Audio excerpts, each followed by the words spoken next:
ইরানের উপর কঠোর অর্থনৈতিক নিষেধাজ্ঞা যুক্তরাষ্ট্রের। আয়ের সব পথ বন্ধ করে বিশ্ব থেকে বিচ্ছিন্ন করাই লক্ষ্য। সন্ত্রাস আখ্যা দিয়ে জবাবের হুঁশিয়ারি তেহরানের। দীর্ঘ ৪৭ বছর পর সন্ত্রাসবাদে মদতদাতা দেশের তালিকা থেকে সিরিয়াকে বাদ দিল যুক্তরাষ্ট্র। সিদ্ধান্তকে স্বাগত জানালেন আল শারাফ। সামনে এগিয়ে যাওয়ার প্রত্যাশা।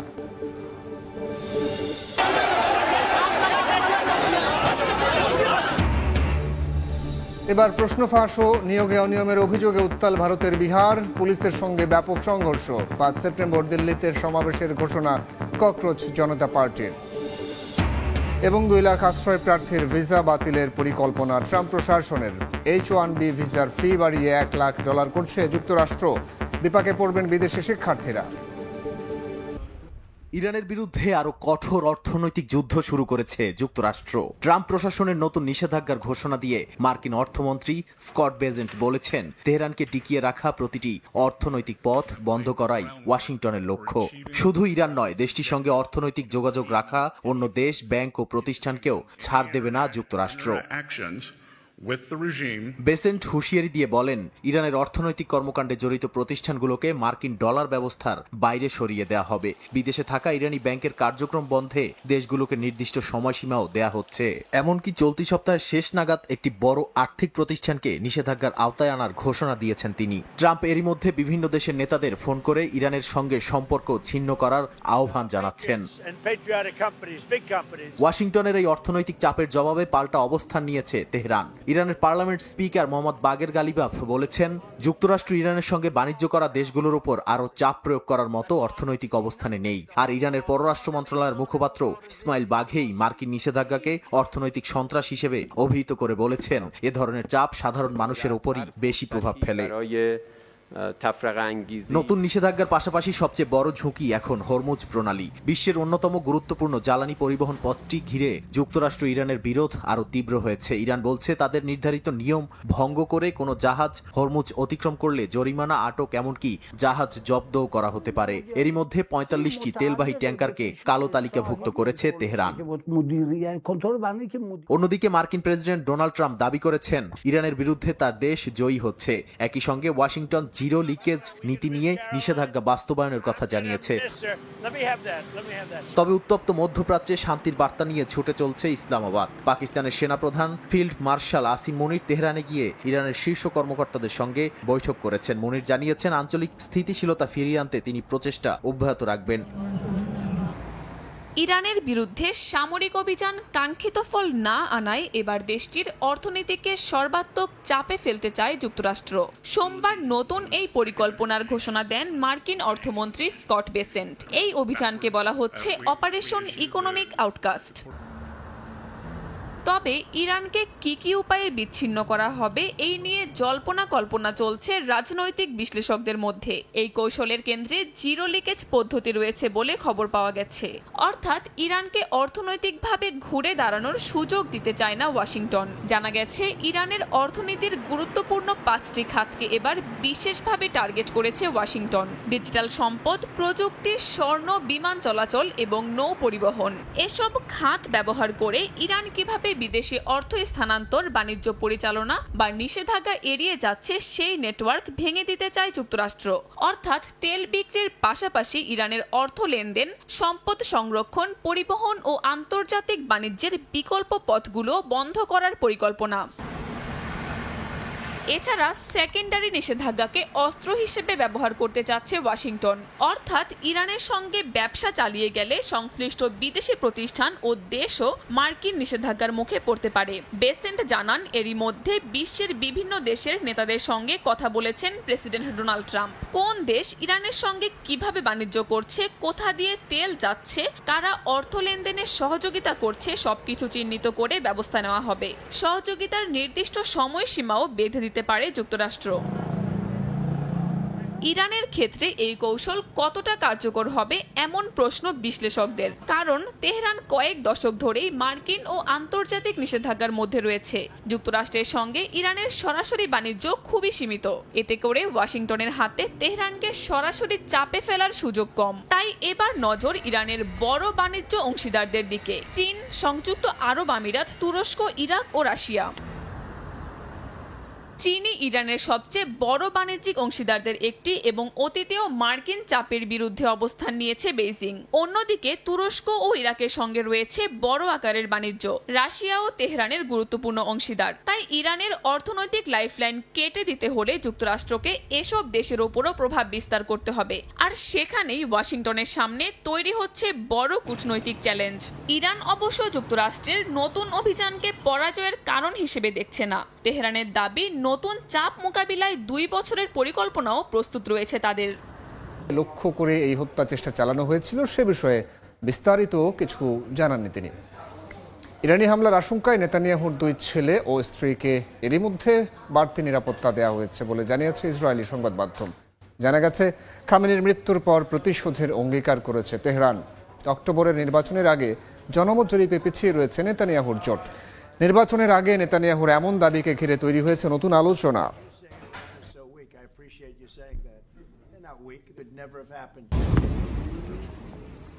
গাজার বিভিন্ন এলাকায় নতুন করে ইসরায়েলি বিমান হামলা ও গোলাবর্ষণে প্রাণহানির ঘটনা ঘটেছে। হাসপাতাল সূত্রে বরাতে জানা গেছে, গত 24 ঘন্টায় শিশুসহ কয়েকজন ফিলিস্তিনি নিহত হয়েছেন। মধ্য ও দক্ষিণ গাজার আবাসিক এলাকাগুলোতে হামলায় ঘরবাড়ি ধ্বংস হয়েছে। বুরেইজ শরণার্থী শিবিরে একটি বাড়িতে হামলার পর ধ্বংসস্তূপে নিখোঁজদের উদ্ধারে কাজ করছে অ্যাম্বুলেন্স ও সিভিল ডিফেন্স কর্মীরা।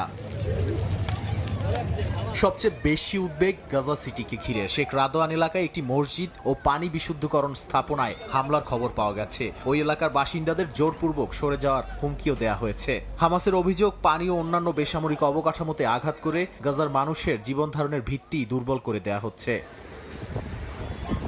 এদিকে ধ্বংসস্তূপের পাশাপাশি তাঁবুতে আশ্রয় নেওয়া মানুষগুলোর জীবনও নিরাপদ নয়। বাড়িঘর ধ্বংসের পর তৈরি করা অস্থায়ী তাঁবুতেও হামলা হচ্ছে।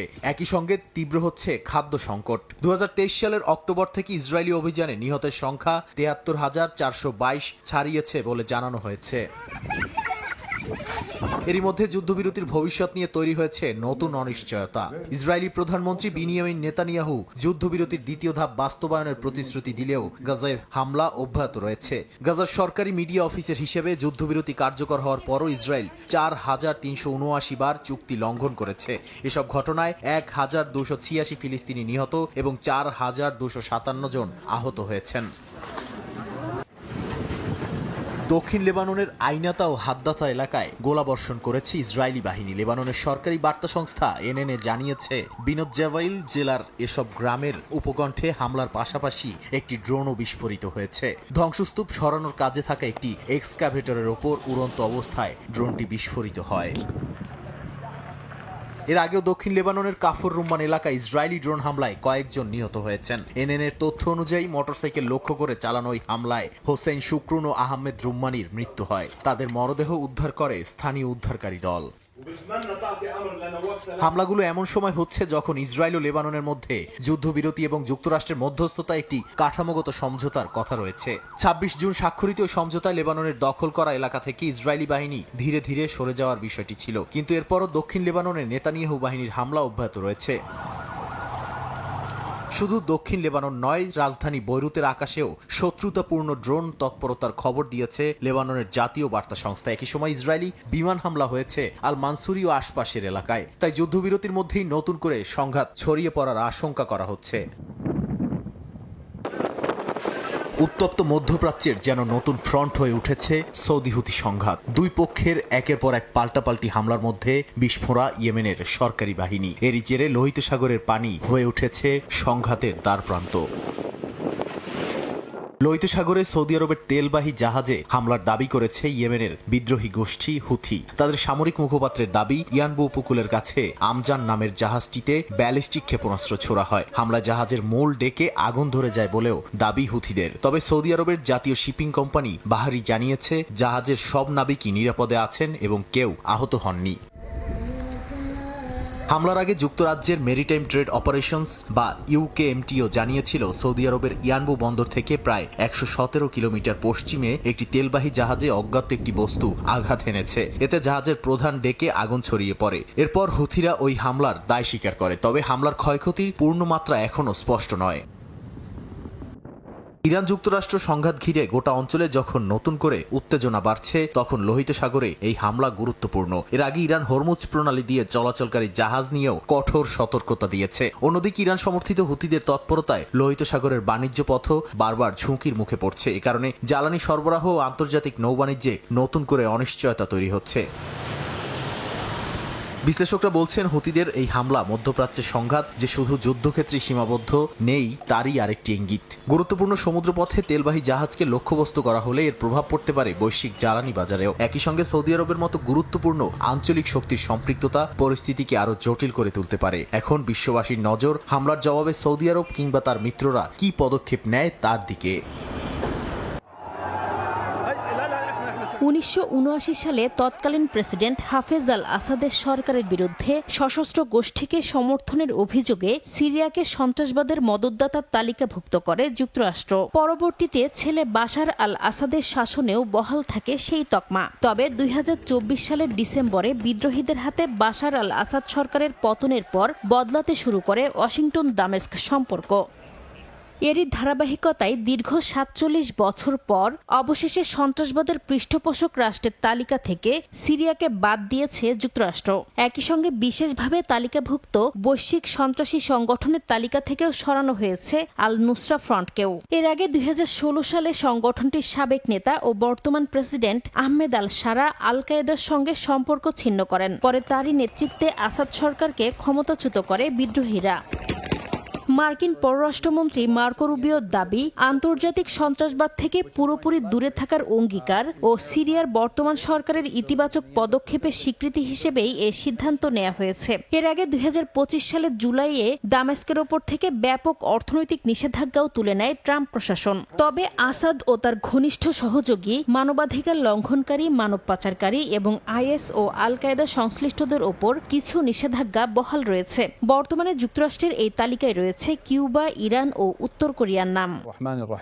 এদিকে যুক্তরাষ্ট্রের এই সিদ্ধান্তকে স্বাগত জানিয়ে সিরিয়ার প্রেসিডেন্ট আহমেদ আল সারা বলেছেন, দীর্ঘদিনের বাধা পেরিয়ে অবশেষে উন্নয়ন ও অর্থনৈতিক পুনর্গঠনের পথে অগ্রসর হচ্ছে তার দেশ।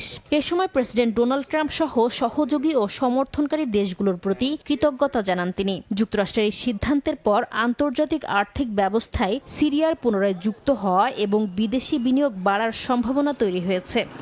হামলার পর অবকাঠামো মেরামতে ব্যর্থ হলে সাময়িক নিয়ন্ত্রণ নিতে পারবে রাশিয়া। আদেশ জারি পুতিনের। ইউক্রেনের পাশে আরও শক্তভাবে দাঁড়ানোর ঘোষণা ব্রিটেন ও ফ্রান্সের। প্রশ্ন ফাঁস। চাকরির আশায় পরীক্ষা, আর সেই পরীক্ষাতেই প্রশ্ন ফাঁস ও অনিয়মের অভিযোগ। ক্ষোভের রাস্তায় নেমেছেন ভারতের বিহারের শত শত শিক্ষার্থী। মঙ্গলবার ৭০তম বিহার পাবলিক সার্ভিস কমিশন পরীক্ষা বাতিল সহ বিভিন্ন দাবিতে মিছিল নিয়ে এগিয়ে যেতে চাইলেই বাধা দেয় পুলিশ। এক পর্যায়ে ব্যারিকেড ভেঙে এগিয়ে যাওয়ার চেষ্টা করলে শুরু হয় সংঘর্ষ। আন্দোলনকারীদের অভিযোগ, সরকারি চাকরির নিয়োগ পরীক্ষায় প্রশ্ন ফাঁস ও অনিয়মের কারণে তাদের ভবিষ্যৎ অনিশ্চয়তার মুখে পড়েছে। একই সঙ্গে রাজ্যের বেকারত্বের সংকট নিয়েও ক্ষোভ রয়েছে তাদের। দাবি আদায়ে রাজ্যের মুখ্যমন্ত্রীর বাসভবন ও রাজভবনের দিকে যাওয়ার চেষ্টা করেন তারা। পরিস্থিতি নিয়ন্ত্রণে বিক্ষোভকারীদের উপর জলকামান ও লাঠি চার্জ করে পুলিশ। এরই মধ্যে বিপিএসসি এর এক কর্মকর্তার মন্তব্য ঘিরে নতুন করে ক্ষোভ তৈরি হয়েছে। সংবাদ সম্মেলনে আন্দোলনরত শিক্ষার্থীদের নিয়ে ওই কর্মকর্তার বক্তব্যের একটি ভিডিও ছড়িয়ে পড়ায় ক্ষোভ দেখা দেয়। শিক্ষার্থীদের নিয়ে প্রশ্ন করা হলে তাদের আদালতে যাওয়ার পরামর্শ দেন ওই কর্মকর্তা। ট্রাম্প প্রশাসনের অভিবাসন বিরোধী অভিযানে এবার টার্গেট হতে যাচ্ছে আশ্রয়প্রার্থী বিদেশিরাও। মার্কিন পররাষ্ট্র মন্ত্রণালয় জানিয়েছে, যারা স্বল্পমেয়াদী ভ্রমণের ভিসায় যুক্তরাষ্ট্রে গিয়ে পরে দেশটিতে স্থায়ীভাবে থাকার জন্য আশ্রয়ের আবেদন করেছেন তাদের খুঁজে বের করছে মার্কিন পররাষ্ট্র ও হোমল্যান্ড সিকিউরিটি বিভাগ। বাতিল করা হবে তাদের ভিসাও। তবে ঠিক কতজনের ভিসা বাতিল করা হবে তা এখনও জানায়নি মার্কিন পররাষ্ট্র মন্ত্রণালয়। বার্তা সংস্থা অ্যাসোসিয়েট প্রেসের প্রতিবেদনে বলা হয়েছে, প্রায় 2 লাখ বিদেশির ব্যবসায়িক ও পর্যটন ভিসা বাতিল হতে পারে, যা হবে যুক্তরাষ্ট্রের ইতিহাসে একসঙ্গে সবচেয়ে বেশি ভিসা বাতিলের ঘটনা। পররাষ্ট্র মন্ত্রণালয়ের নথি ও 2 মার্কিন কর্মকর্তার বরাতে এপি জানায় 2016 থেকে 2026 সালের মধ্যে দেওয়া B1 ও B2 ভিসাধারীরা এই প্রক্রিয়ার আওতায় আসতে পারেন। তবে ভিসা বাতিল মানেই সঙ্গে সঙ্গে যুক্তরাষ্ট্র থেকে বের করে দেওয়া নয়। যাদের আশ্রয়ের আবেদন এখনো চলছে তাদের ভিসার ধরন পরিবর্তন করা হতে পারে। তবে ব্যবসা বা পর্যটনের জন্য যুক্তরাষ্ট্রে প্রবেশের অস্থায়ী ভিসার সুযোগ হারাবেন তারা। ট্রাম্প প্রশাসনের দাবি, মার্কিন অভিবাসন ব্যবস্থা দীর্ঘদিন ধরে ভুয়া ও ভিত্তিহীন আশ্রয়ের আবেদনে জর্জরিত। এরই মধ্যে ট্রাম্প প্রশাসনের আমলে 1,75,000-এর বেশি বিদেশির ভিসা বাতিল করা হয়েছে বলে জানিয়েছে পররাষ্ট্র মন্ত্রণালয়। ভিসা বাতিলের পাশাপাশি গ্রিন কার্ড বাতিল এবং বিদেশিদের দ্রুত নিজ দেশে ফেরত পাঠানোর প্রক্রিয়াও জোরদার করা হয়েছে। বিশ্লেষকরা বলছেন, 2024 সালে নির্বাচনী প্রচারে অবৈধ অভিবাসন বন্ধের প্রতিশ্রুতি দিয়েছিলেন ডোনাল্ড ট্রাম্প। কিন্তু ক্ষমতায় ফিরে তার প্রশাসনের পদক্ষেপ শুধু অবৈধ অভিবাসীদের মধ্যেই সীমাবদ্ধ থাকেনি, একই সঙ্গে কঠোর হচ্ছে বৈধ অভিবাসন ও ভিসা ব্যবস্থাও।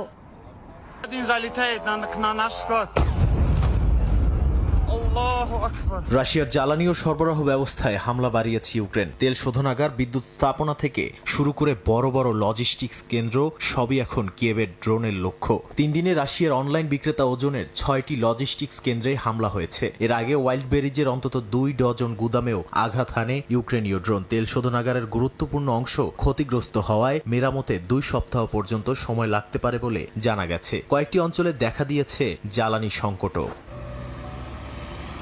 পাল্টা হামলায় ইউক্রেনের শহর ও গুরুত্বপূর্ণ অবকাঠামোতেও আঘাত হানছে রাশিয়া। এক রাতেই 127টি ড্রোন ছোড়ার দাবি করেছে কিয়েভ। এর মধ্যে 97টি ধ্বংসের কথা জানিয়েছে তারা। তবে বেশ কিছু ড্রোন বিভিন্ন স্থানে আঘাত হানে। ক্ষতিগ্রস্ত হয় আবাসিক, কৃষি ও বিদ্যুৎ স্থাপনা। অন্যদিকে পূর্ব ইউক্রেনের স্লোভিয়ান্স্কের দিকে স্থল অভিযানও জোরদার করেছে রুশ বাহিনী।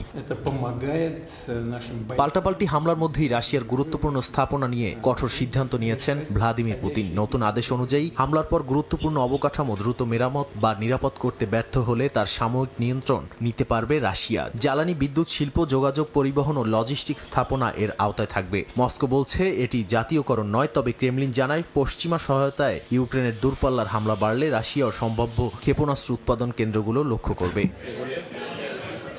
অন্যদিকে ইউক্রেনের পাশে আরো শক্তভাবে দাঁড়ানোর ঘোষণা দিয়েছে ব্রিটেন ও ফ্রান্স। ইউক্রেনের স্বাধীনতার 35 বছর পূর্তিতে কিয়েভে বৈঠকে ব্রিটিশ প্রধানমন্ত্রী অ্যান্ডি বার্নহ্যাম মিত্রদের নিজেদের মজুদ থেকে আকাশ প্রতিরক্ষা ক্ষেপণাস্ত্র দেওয়ার আহ্বান জানান। জেলেন্সকি চেয়েছেন অন্তত 300টি প্যাট্রিয়ট ইন্টারসেপ্টর। ব্রিটেন ইউক্রেনকে স্টর্ম শ্যাডো ক্ষেপণাস্ত্র তৈরির প্রযুক্তি দেওয়ার সিদ্ধান্ত জানিয়েছে। তীব্র বিরোধিতা করে ক্রেমলিন বলেছে এতে যুদ্ধের মাত্রা আরও বাড়বে।